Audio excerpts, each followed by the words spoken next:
He entered not as a former president, but as a man with a story buried beneath applause and headlines.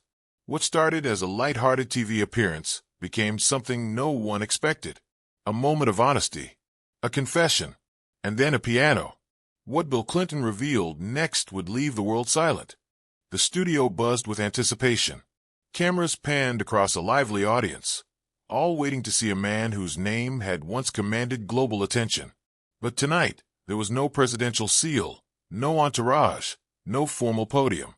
Just a grand piano on stage, a velvet armchair, and a familiar face beneath softened lights, Bill Clinton. He stepped onto the set to thunderous applause. But his walk wasn't the stride of a politician. There was no urgency, no need to impress. He wore a charcoal blazer over a pale blue shirt, no tie. His silver hair caught the glow of the overhead rig, and in his eyes lingered a kind of tired warmth. He waved briefly, then settled into the chair beside the host. The host smiled, his voice bright but grounded. "Ladies and gentlemen, a former president of the United States. But tonight, we're not talking about politics. We're talking about the man behind the legacy. Bill, welcome." Clinton nodded, his smile reserved. "Thank you. It's good to be here.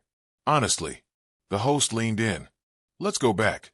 Before the Oval Office, before the campaigns. Who was Bill Clinton when nobody was watching?" Clinton's fingers folded on his lap. His voice dropped in register, softer now. "A boy from Hope, Arkansas. That's not just where I'm from. It's what I held on to. Hope." He looked toward the audience, his gaze landing somewhere in the middle distance. "Not really on anyone. My stepfather was tough. There were nights the walls shook with his shouting. Sometimes worse. My mother, she was strong, but she carried a sadness in her eyes I didn't understand until I was much older. I learned early that charm could open doors, but I also learned that silence could be safer." The audience grew quiet, the hum of the studio replaced by attentive stillness. "I used to sneak into the music room at school," Clinton continued, his voice almost nostalgic now. "The piano became my refuge. I wasn't good at first, but the keys didn't judge. They didn't yell. They didn't ask me to be anyone. They just waited." The host nodded gently. "Music as escape. Music as truth," Clinton corrected. "When everything around you is noise, expectation, fear, ambition, music is the one place that speaks honestly. No agenda." There was a pause, a wait in the room. Clinton's next words were slower, deliberate. "I didn't talk about this when I was president. Hell, I barely talked about it after. But the pain I carried, it shaped me more than any election did. You can learn to speak to a crowd, to argue policy, but nothing teaches you empathy like surviving your own storm." A single piano chord echoed from the stage, subtle, unannounced, as if answering him. Clinton turned slightly. "I haven't played in years, but I asked for the piano to be here tonight. Not to perform, to remember."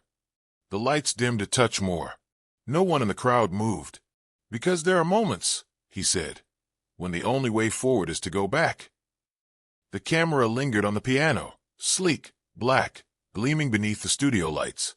Clinton didn't move to it yet. His fingers, resting on his lap, twitched slightly, as if remembering long-forgotten melodies. The host broke the silence, gently. "You said the piano helped you survive, but you also survived politics. 2 terms in the White House, the glare of the world, the scandal, the spotlight. What's harder, playing under pressure or living under it?" Clinton let out a quiet laugh, the kind that's more breath than sound. "They're not that different," he said, lifting his eyes. "In both, one wrong note can change everything." The audience chuckled softly, but Clinton's face remained serious. "You know, I remember playing at a friend's wedding once. I was in my 20s. I wasn't great, but it meant something. I played Gershwin's Summertime. Halfway through, I forgot the chord progression. My hands froze. I panicked, but no one noticed. I shifted keys and kept going. That moment taught me more about life than any textbook ever did." He paused, the memory washing over him. "In politics, the key changes happen every day. You're expected to have answers. But what they don't tell you is, sometimes, even presidents improvise." The host nodded slowly. "And what about the times when you couldn't? When things fell apart. Clinton's jaw tensed. Then you listen, he said simply. When I was in the White House, there were nights I stayed up staring out the window at the Washington Monument, wondering if I'd gone too far off course. I think back to that piano. The first note always brings you back. The host gestured toward the instrument. Do you still remember the first song you ever played? Clinton smiled faintly. A blues riff. My uncle taught it to me. Just 3 chords, but it felt like freedom. He stood now, slowly, almost reluctantly. The crowd didn't cheer, they watched. He approached the piano and lifted the lid with care, reverence. His hands hovered above the keys. Then softly he played. 3 chords. Slow. Measured. A melody shaped by memory more than perfection. His fingers weren't as quick as they once were, but the music, raw, trembling, was undeniably honest. The host sat quietly, watching, his crucifix catching the soft light. When Clinton finished, he didn't look up. He just sat there, letting the final note dissolve into silence.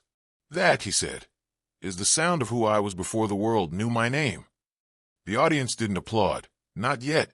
It wasn't a performance. It was confession in motion. And Clinton, the former president, sat at the piano not as a leader, but as a man still learning to hear himself. The studio lights remained dim, but the atmosphere shifted, hip-hop tension melting into intimate reflection.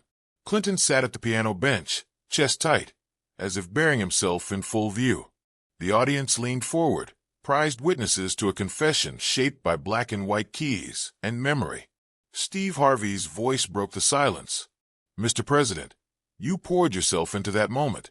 Felt like more than music. What were you feeling? Clinton looked at his hands. Vulnerability, he said finally. There's a bar in Arkansas I used to play after hours.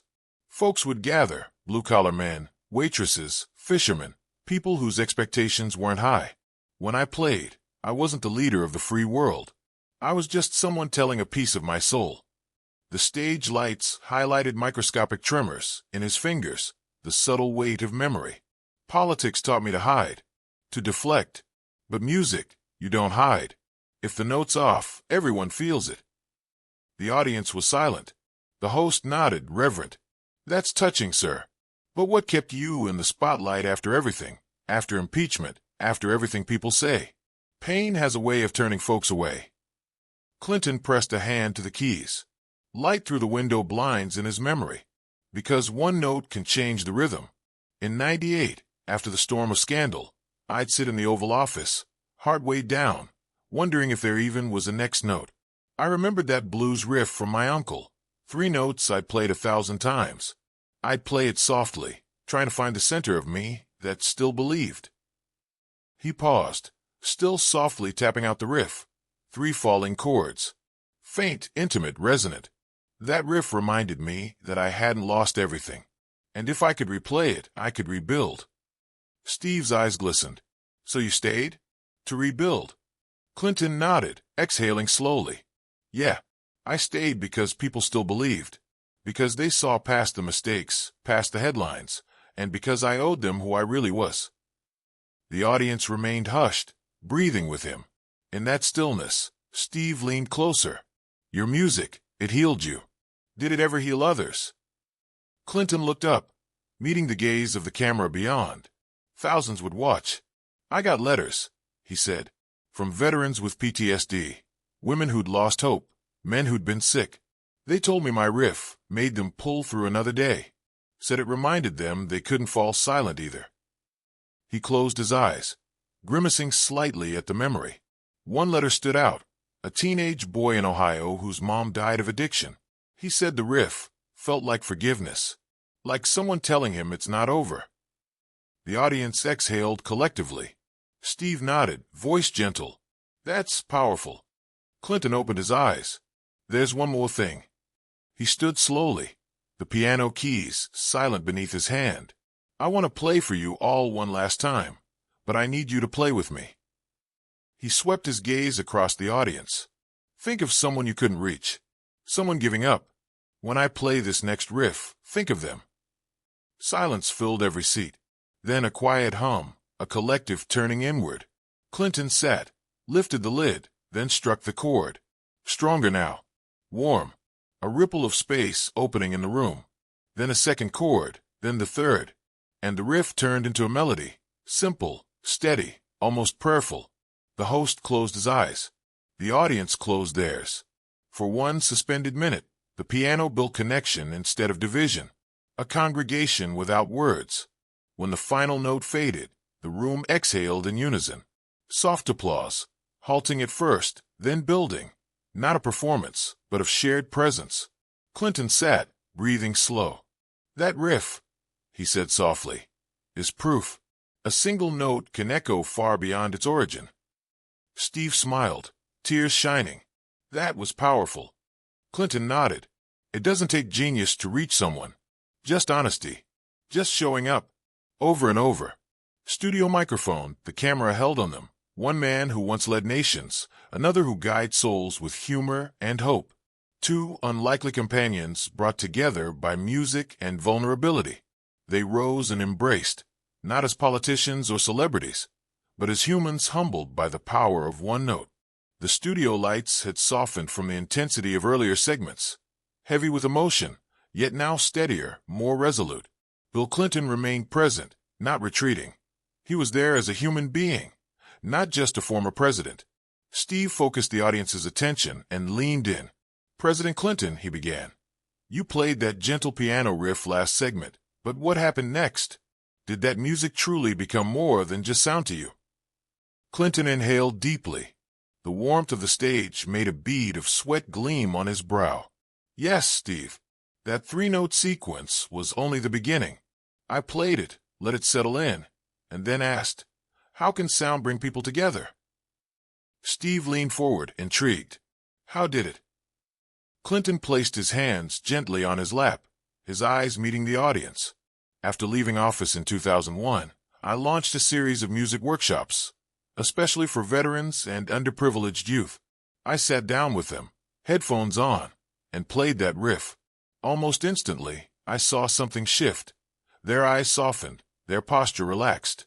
It was like finding a forgotten part of themselves." The audience hushed, each listener connecting the story to their own inner moments. Steve's tone grew reverent. "Then what happened?" Clinton's voice softened, nearly a whisper. "We didn't just teach routines. We built trust. We offered veterans a place to process trauma. We gave kids an outlet beyond their hardships. One particular moment stood out. A child diagnosed with learning disabilities started responding to the vibrations of the keys, found something inside herself she thought was lost." Soft murmurs of awe followed. Steve smiled with tears in his eyes. "That's remarkable, Mr. President. That riff had power." Clinton nodded. It was real. The simple melody became a doorway. What had been pain and silence became voices and movement. Steve turned serious. "And did that translate into your public service work?" Clinton exhaled and continued. "Absolutely. In Washington, lawmaking doesn't reach people's hearts. So we took music workshops to Louisiana, vet centers, community colleges, low-income schools.